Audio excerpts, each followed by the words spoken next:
नंदिनी आणि जीवा देशमुखांच्या घरी आलेले असतात. आता नंदिनी घराकडे पाहते आणि तिचे डोळे पाणावलेले असतात. तर जीवा नंदिनीला म्हणतो, नंदिनी आपण कोणालाही न सांगता असे अचानकच घरी आलो आहोत ना? तर नंदिनी म्हणते, आपल्या घरी येण्यासाठी कोणाला का विचारायला हवं, हे आपलं घर आहे असं म्हणत नंदिनी भरल्या डोळ्यांनी आपल्या घराकडे पाहत असते. कित्येक दिवसानंतर ती आपल्या घरी आलेली असते आणि म्हणूनच तिला खूप आनंद झालेला असतो. आणि त्याच वेळी काव्य आणि पार्थ खाली येत असतात. आता काव्य आणि पार्थ पाहतात तर पार्थ म्हणतो, जीवा नंदिनी. तर आता जीवा नंदिनी आलेत हे पाहून काव्य आणि पार्थला खूप आनंद झालेला असतो. आता काव्य आणि पार्थ खुश होतात आणि खाली येतात. धावत पळत येत आता पार्थ जीवाला मिठी मारतो. तर इकडे काव्य नंदिनीला आता सर्वच जण खुश असतात. चौघही एकत्र आलेले असतात. घरात अगदी आनंदाचं वातावरण असतं. तर त्याच वेळी आता जीवा म्हणतो, दादा तू चक्क वरच्या रूम मधून. तर पार्थ म्हणतो, काय करणार, काव्या मॅडम काही रूम मध्ये यायला तयार नव्हत्या. मग मीच म्हटलं की आज संक्रांत आहे, आपल्यालाच त्यांच्या रूम पर्यंत जावं लागेल. तर आता नंदिनी म्हणते, अरे वा काव्य, अगं या परीक्षेचा रिझल्ट कधी लागला? तर काव्य म्हणते, कसं आहे ना ताई, मी या बोक्याला घेऊन आले कारण देशमुखांचा बोका माझ्यासोबत बोलत नव्हता. मग मी काय करणार, मी या बोक्याशी माझं मन मोकळं करत होते, गप्पा मारत होते आणि मग कोणीतरी जेलस फील होत होते आणि म्हणूनच हा सगळा काही बदल घडला आहे. तर आता जीवा नंदिनी हसू लागतात. तर त्यानंतर नंदिनी पार्थ काव्या सगळ्यांनाच तिळगुळ देते आणि म्हणू लागते, तिळगुळ घ्या आणि गोड गोड बोला. तर पार्थ नंदिनीला म्हणतो, तुम्हाला सुद्धा मकर संक्रांतीच्या खूप खूप शुभेच्छा. तुमचं नातंही या लाडवाप्रमाणे असंच घट्ट असू देत. तर आता हे सगळं काही दृश्य मानिनीताई पाहतात आणि आपल्या चारही मुलांना एकत्र पाहून मानिनीताईंचा आनंद काही गगनात मावत नसतो. मानिनीताई खुश होतात आणि म्हणतात, अरे वा, आणि अरे बाप रे, किती छान. आता पुढचं वाक्य जीवा आणि पार्थ एकत्रच म्हणतात, माझ्या सुना किती गोड दिसतायत. तर आता मानिनीताई जीवा आणि पार्थला म्हणतात, गप्प बसा रे गधड्यांनो. तर आता जीवा आणि पार्थ म्हणतात, आणि आम्ही? तर मानिनीताई म्हणतात, माझी मुलंही तितकीच गोड दिसतात. पण जीवा नंदिनी तुम्ही खरंच आलात, मला तरी यावर विश्वासच बसत नाहीये. माझी चारही मुलं अशी एकत्र आहेत हे पाहून मला काय बोलावं काहीच सुचत नाहीये. मला तरी असं वाटते की एखादं स्वप्नच असावं. तर आता पार्थ म्हणू लागतो, आई अशी स्वप्न पाहू नकोस. तर नंदिनी म्हणते, हो ना, जी स्वप्न पूर्ण होणारच नाही ती पाहण्यात काहीच अर्थ नाहीये. तर मानिनीताई म्हणतात, तुम्ही असं का म्हणताय? असं म्हणत मानिनीताई पुढे पाऊल टाकतात, परंतु तिथून चौघही मुलं गायब झालेली असतात. समोर कोणीच नसतं आणि मानिनीताई आपल्या मुलांना इकडे तिकडे शोधू लागतात. परंतु त्याच वेळी मानिनीताईंना ठेच लागते आणि त्याच वेळी मानिनीताईंना जाग येते. खरं तर हे मानिनीताईंना पडलेलं एक गोड स्वप्न असतं. ज्यावेळी मानिनीताई उठतात आणि त्यावेळी त्यांच्या लक्षात येतं की आपण जे पाहिलं ते स्वप्न होतं आणि तेव्हा मात्र त्यांना खूप वाईट वाटतं. आता फ्रेश होण्यासाठी ते आपल्या कपाटातील साडी घेतात. आज संक्रांतीचा दिवस असतो आणि म्हणूनच त्यांनी काळी साडी हातात घेतलेली असते. आता ती साडी पाहिल्यानंतर त्यांना दोन्ही सुनांची आठवण येत असते. काव्य तर घरी आलेली असते परंतु संक्रांत काही साजरी होत नसते. तर नंदिनी घरात नसते. तर मानिनीताई म्हणतात, आज वर्षातील नवीन सण, आज हा मकर संक्रांतीचा सण म्हणजे माझ्या मुलांच्या लग्नानंतरचा हा पहिला सण. आज चारही मुलांनी मकर संक्रांतीचा हा सण अगदी आनंदाने साजरा केला असता, परंतु त्यांच्या नात्यावरच आता किंक्रांत आली आहे. या सगळ्यातून माझ्या मुलांना लवकरात लवकर देवा बाहेर काढ. माझ्या मुलांच्या आयुष्यात तिळासारखी ऊब आणि गुळासारखा गोडवा येऊ देत, एवढंच माझं मागणं आहे. असं म्हणत मानिनीताई देवाला प्रार्थना करू लागतात. तर दुसरीकडे पाहायला मिळतं की जीवा लाईव्ह आलेला असतो. जीवा म्हणतो, हॅलो माझ्या सगळ्याच माझ्यासोबत कनेक्ट असणाऱ्या मित्र मैत्रिणींना आज मकर संक्रांतीच्या खूप खूप शुभेच्छा. तुम्ही माझ्या ब्लॉगला भरभरून प्रतिसाद देताय, लाईक करताय, कमेंट करताय आणि शेअर करताय. सगळ्यात महत्वाचं म्हणजे हॅशटॅग नंदिनी ये ना, हे तर सगळ्यात भारी ट्रेंडिंग मध्ये आहे. खरं सांगू का, तुम्ही तर हे खूप उचलून धरलं आहे, परंतु खऱ्या आयुष्यात माझी नंदिनी काही मला फॉलो करत नाहीये. आता कुठे आमच्या या कनेक्शनला काळजीचे व्ह्यूज मिळू लागले होते, परंतु हे व्ह्यूज मिळत असतानाच मी तर चांगलीच माती खाली. माती कसली, एवढी थंडी पडलीये, एवढा गारठा पडलाय आणि भरपूर सारं आईस्क्रीम खाल्लं आणि तेव्हापासून ती काही तिच्या नजरेसमोर मला धरतही नाहीये. आजचा दिवस आहे चौथा, पण दुसऱ्याच दिवशी माझी विकेट पडली आहे.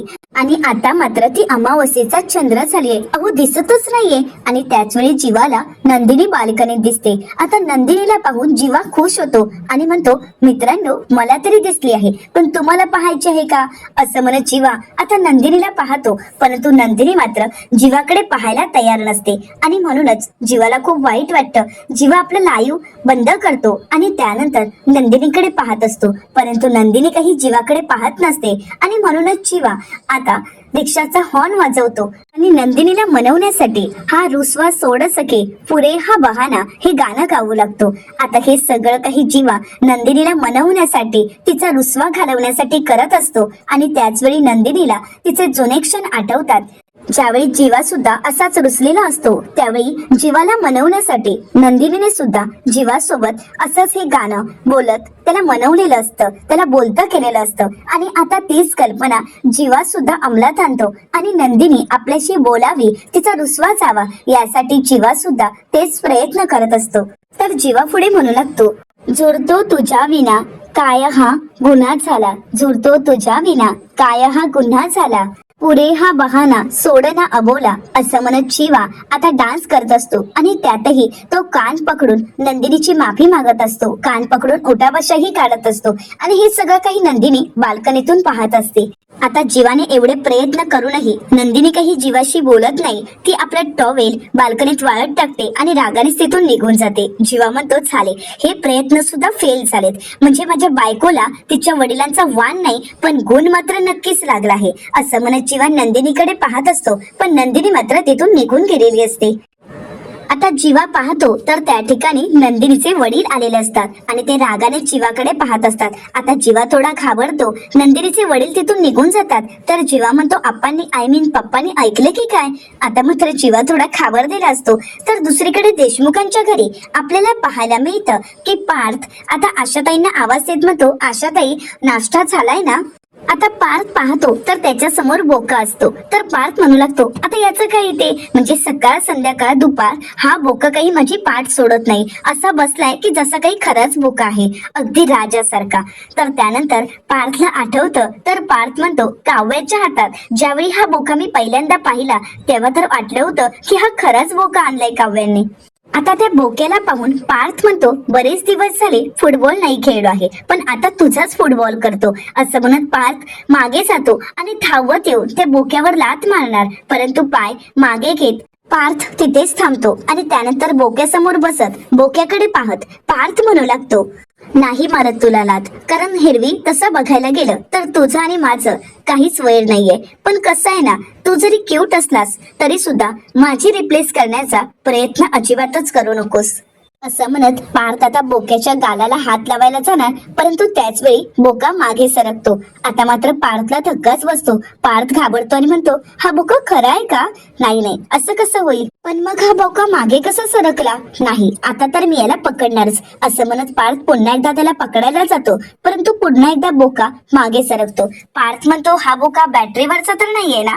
नाही, काही झालं तरी आज काही मी याला सोडणार नाही. असं म्हणत आता पार्थ बोक्याला धरतच पुढे येतो, परंतु काही केल्या पार्थला काही बोक्याला पकडता येत नाही. पार्थ म्हणतो, आता तर मी तुला सोडणारच नाही. आता बोक्या पायरीजवळ आलेला असतो, परंतु पार्थ पकडण्यासाठी झडप टाकणार त्याच वेळी काव्याने बोक्याला दोरीच्या साह्याने आपल्याकडे घेतलेलं असतं आणि इकडे मात्र पार्थचं डोकं चांगलंच खुर्चीला आपटलेलं असतं. आता पार्थ खुर्चीला आपटला हे मात्र काव्याला अजिबातच आवडलेलं नसतं. पार्थ पाहतो तर डायनिंग टेबलवर अगदी काव्या बसलेली असते. तर पार्थ काव्याकडे पाहतो तेव्हा मात्र काव्या पार्थची माफी मागत म्हणते, सॉरी माझ्यामुळे तुम्ही आपटलात. तर आता पार्थने ती फिरकी पाहिलेली असते. पार्थच्या लक्षात येतं की हा सगळा काही काव्याचाच खेळ आहे, हे सगळं काही काव्यानेच घडवून आणलेलं आहे. काव्या पार्थला म्हणते, तुम्हाला लागलं तर नाही ना, तुम्ही अगोदर नाश्ता करून घ्या, मी तुमच्यासाठी नाश्ता आणला आहे आणि त्यासाठी तर मी इथे बसली आहे. बघा तुमच्यासाठी पोहे आहेत, ज्यूस आहे, कॉफी आहे, काय हवंय ते खा, काय हवंय ते प्या. तर आता पार्थ काव्याला प्रश्न करत म्हणतो, हे सगळं काही तुम्ही का करताय काव्या? अगोदरच आशाताईंना सांगितलं होतं, त्यामुळे त्यांनी माझा नाश्ता दिला असता. तर तर काव्य म्हणू लागते, त्या आशाताईंना तुम्ही किती कामं सांगताय, त्या बिचारा एकट्या किती कामं करणार आहेत, त्यामुळे मीच आज तुमच्यासाठी सगळं काही नाश्ता घेऊन आले आहे. आणि कसं आहे ना, मी रूम मध्ये येऊ शकत नाही ना, म्हणून इथेच सगळं काही मांडलं आहे. मग आता तुम्हीच ठरवा, तुम्ही इथे बसून नाश्ता करणार आहात की हे सगळं काही तुमच्या रूम मध्ये घेऊन जाणार आणि मग नाश्ता करणार आहात. तर पार्थ काव्याला प्रश्न करत म्हणतो, काव्या थांबा, हे सगळं काही तुम्ही का करताय, कशासाठी? या सगळ्यामध्ये वेळ फुकट घालवण्यापेक्षा तुम्ही तुमच्या अभ्यासाकडे लक्ष द्या. असं म्हणत पार्थ काव्याकडे पाहू लागतो, तर काव्य ही पार्थकडे पाहत असते. तर दुसरीकडे मोहितेंच्या घरी आपल्याला पाहायला मिळतं, नंदिनीचे वडील योगा करत असतात. तर त्याच वेळी आता जीवा सुद्धा त्या ठिकाणी येतो, योगा मॅट टाकतो आणि हातामध्ये तिळगुळांचा बाऊल घेऊन येतो. आता जीवा पाहतो तर नंदिनीच्या वडिलांचे योगा चालू असतात. तर जीवाही आता योगा करायला सुरुवात करतो आणि ओम न म्हणता तो तिळगुळ घ्या असं म्हणत त्याच सुरामध्ये बोलत असतो. नंदिनीचे वडील पाहतात तर जीवा आलेला असतो. जीवा म्हणू लागतो, तिळगुळ घ्या. कसं आहे ना, आज मकर संक्रांत, म्हणून म्हटलं योगा करताना या स्टाईल मध्ये करूयात. हे घ्या तिळगुळ घ्या. सासरे बुवा, नाही नाही, धनंजय दीनानाथ मोहिते, आमचा तिळगुळ सांडू नका आणि आमच्याशी कधी भांडू नका. तिळगुळ घ्या आणि गोड गोड बोला असं म्हणत जीवा आता नंदिनीच्या वडिलांना मनवण्याचा प्रयत्न करत असतो. आता नंदिनीच्या वडिलांना फोन आलेला असतो. जीवा म्हणतो, नाईकांचा फोन आला आहे. तर त्याच वेळी नंदिनीचे वडील फोन उचलतात आणि म्हणू लागतात की हो, त्या प्रोजेक्टचं काम ऑलमोस्ट होतच आलं आहे, फक्त पीपी बाकी आहे, मी करून देईनच असं म्हणत नंदिनीचे वडील फोन ठेवतात. तर जीवा म्हणतो, पीपी बाकी आहे का, माझी काही मदत लागणार आहे का? माझी जर मदत लागणार असेल तर मला सांगा. तर नंदिनीचे वडील म्हणतात की हो, तुझी एकच मदत लागणार आहे, तू इथून निघून जा. 4 दिवस झाले आहेत ना, आता 17 दिवस राहिले आहेत. जर निघून नाही गेलास तर पुढचे 17 दिवसही मी तुला सहन करेन, पण काही झालं तरी मी मात्र तुझी मदत घेणार नाही असं म्हणत नंदिनीचे वडील तिथून निघून जात असतात. तर जीवा म्हणतो, अहो थांबा, योगा करायचा अजून बाकी आहे ना. परंतु नंदिनीचे वडील खूप चिडलेले असतात. ते 1 मिनिटही तिथे न थांबता रागानेच निघून जात असतात. तर जीवा म्हणतो, काय हे, मी तुमच्यासाठी तिळाचा लाडू आणला होता, तो सुद्धा तुम्ही घेतला नाही. परंतु नंदिनीचे वडील जीवाशी काही न बोलता तिथून निघून जात असतात. तर इकडे देशमुखांच्या घरी आपल्याला पाहायला मिळतं, काव्या पार्थच्या हातामध्ये पुस्तक देते आणि म्हणते, घ्या देशमुख, हे पुस्तक घ्या आणि तुम्हाला कुठला जो वाटेल तो प्रश्न विचारा. त्या प्रश्नाचं उत्तर अगदी पेज नंबर सहित मी देईन. मग बघा की तुम्हालाही कळेल की माझा अभ्यास किती झाला आहे. आता पार्थ काहीच बोलत नसतो. तर काव्या पार्थला म्हणते, घ्या, अहो पुस्तक एक घ्या, एक प्रश्न विचारा आणि अजमावून तरी बघा. तर आता पार्थ काव्याला म्हणतो, काहीच गरज नाहीये, कारण या अगोदर मी तुम्हाला एकदा अजमावून पाहिलं आहे आणि त्याचं उत्तर मलाही मिळालं आहे. त्यामुळे आता अजमावण्याची काहीच गरज नाहीये आणि हे असले उद्योग करण्यात वेळ घालवू नका, कारण तुम्हाला काही बोलण्याच्या मी आता मनस्थितीत नाहीये. त्यामुळे प्लीज असे कोणतेही उद्योग, कोणतेही खेळ मांडू नका की ज्यामुळे तुम्ही आता मला अडवण्याचा प्रयत्न कराल, माझ्याशी बोलण्याचा प्रयत्न कराल. आणि एक सांगतो, तुम्ही ज्या पार्थला पाहिलं होतं, जो पार्थ तुमच्यासाठी काहीतरी करेल असं तुम्हाला वाटत होता, तो पार्थ मी केव्हाच मारून टाकला आहे. त्यामुळे आता माझ्याकडून अशा कोणत्याच अपेक्षा करू नका की ज्या अपेक्षा पूर्ण होणारच नाहीयेत. आता मात्र काव्याला खूप वाईट वाटतं. आता पार्थ तिथून निघून जात असतो. तर काव्या पार्थला प्रश्न करत म्हणते, देशमुख, तुम्ही जर असं म्हणताय तर मग माझे डोळे पाणावलेले असताना, माझ्या डोळ्यांमध्ये अश्रू असताना तुम्हाला का माझी काळजी वाटत होती? तुम्ही का एवढे पॅनिक झाला होता? आता मात्र पार्थ काही न बोलता तिथून निघून जात असतो. तर काव्या म्हणू लागते की वाटलं होतं की ह्या काटेरी हलव्याचे काटे दूर जातील आणि त्याच्यातील गोडवा लवकरच पाहायला मिळेल, परंतु नाही, तसं काहीच घडलं नाही. बोक्या, मला एकच सांग, मला जर काही झालं तरी सुद्धा तुला काही फरक पडणार नाहीये का बोक्या? असं म्हणत आता काव्या पार्थकडे पाहत असते. आता पार्थ ज्यावेळी मागे वळतो त्यावेळी आता काव्या हाच प्रश्न आपल्या बोक्याला विचारला आहे असं वागत असते आणि म्हणू लागते, सांग, दे माझ्या प्रश्नाचं उत्तर. खरंच तुला काहीच फरक पडणार नाही. आता पार्थचे डोळे पाणावतात, त्यालाही खूप वाईट वाटतं आणि पार्थ रूम मध्ये निघून जातो. तर दुसरीकडे पाहायला मिळतं, नंदिनी आता हलव्याचे दागिने पाहत असते. आता मोबाईल मधील फोटो पाहत असताना नंदिनीला मानिनीताईंचे ते शब्द आठवतात. मानिनीताईंचं बोलणं आठवतं, कारण हे फोटो मानिनीताईंनीच त्यांना दाखवलेले असतात.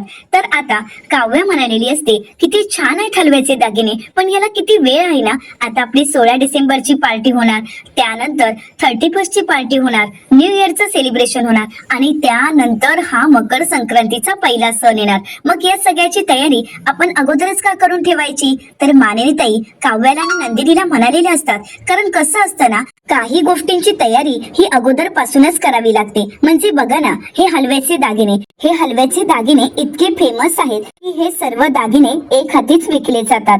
हे सगळे दागिने माझी मैत्रीण भक्तीच बनवते, मी तिला कधीही सांगू शकते. परंतु कसं आहे ना, आपण जर अगोदरच ऑर्डर देऊन ठेवली तर आपल्याला हे सर्व दागिने वेळेवर मिळतील. म्हणून म्हटलं तुम्हाला दाखवावेत. तर नंदिनी म्हणू लागते, आई तुम्ही एक काम कराल का, हे फोटो तुम्ही आम्हाला पाठवाल का, म्हणजे मी जीवांना आणि काव्या पार्थना दाखवेल आणि मग आम्ही ठरवू. तर मानिनीताई म्हणतात, हो हो मी तुम्हाला फोटो पाठवते, काहीच हरकत नाही. तुम्ही तुमच्या नवऱ्यांना विचारा, कारण कसं आहे ना, लग्नानंतरचा तुमचा हा पहिलाच मकर संक्रांतीचा सण आहे. मग तुमचे नवरेच तुम्हाला पाहणार आहेत ना, मग ठरवा तुम्हीच की कोणते दागिने घालायचे आहेत. परंतु मला सुद्धा यातील काही दागिने आवडतात, मग ते मी सुद्धा ऑर्डर करू का. तर आता इकडे काव्या आणि नंदिनी म्हणू लागतात, हो नक्कीच करा आणि आम्हालाही दाखवा.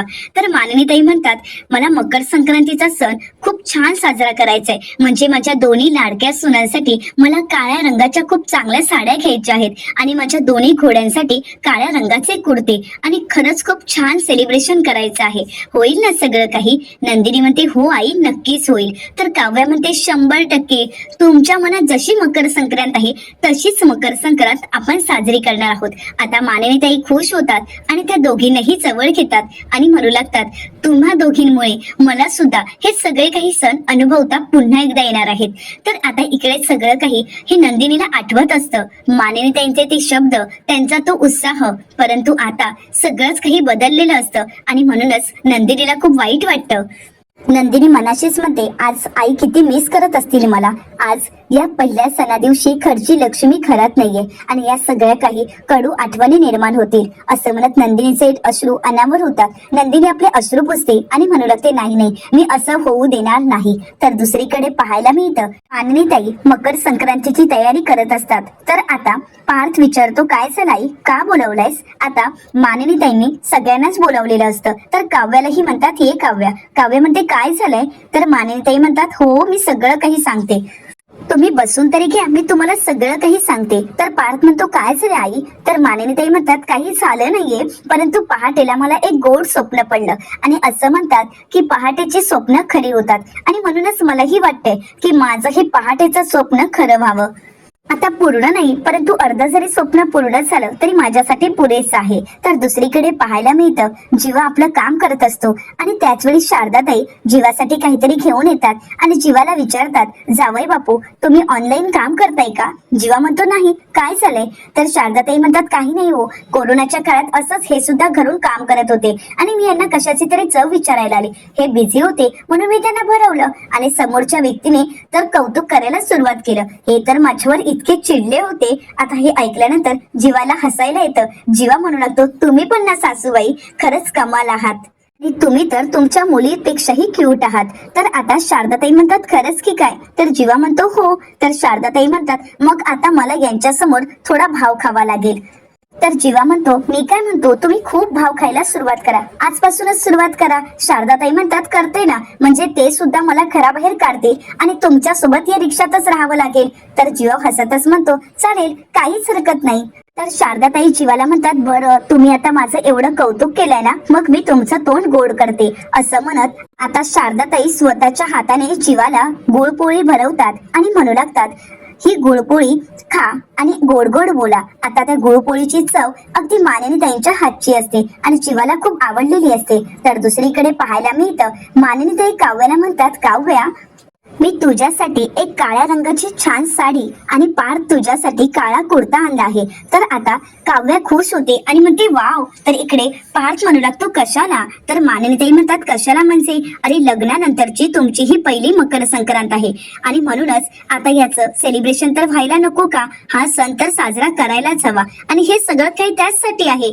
काव्या तुला आठवतं का, मी तुला म्हणाले होते की माझी एक मैत्रीण हलव्याचे दागिने बनवते, मी तिच्याकडून ऑर्डर देऊन हलव्याचे दागिने बनवून घेतले आहेत. असं म्हणत मानिनीताई पार्थचं औक्षण करतात आणि पार्थला म्हणतात हस की रे. तर पार्थ काही हसत नसतो. मालिनीताई आता पार्थच्या हातात तो कुर्ता देतात आणि त्यानंतर काव्याचं औक्षण करत काव्यालाही साडी आणि हलव्याचे दागिने देतात. आता हे सगळं काही पाहून इकडे मात्र रम्याचा चांगला जळफळाट होत असतो. तर त्याच वेळी कुणीतरी आलेलं असतं आणि मालिनीताईंचे डोळे बंद करतं. आता मात्र त्याला पाहून इकडे सर्वांनाच धक्का बसतो. तुम्हाला हा व्हिडिओ आवडला असेल तर लाईक करा, शेअर करा आणि चॅनलला सबस्क्राईब करा. बेल नोटिफिकेशन ऑल वर सेट करा जेणेकरून सगळ्या नव्या व्हिडिओंच्या अपडेट्स तुम्हाला मिळतील. तुमच्या प्रतिक्रिया आणि कमेंट्स नक्की कळवा.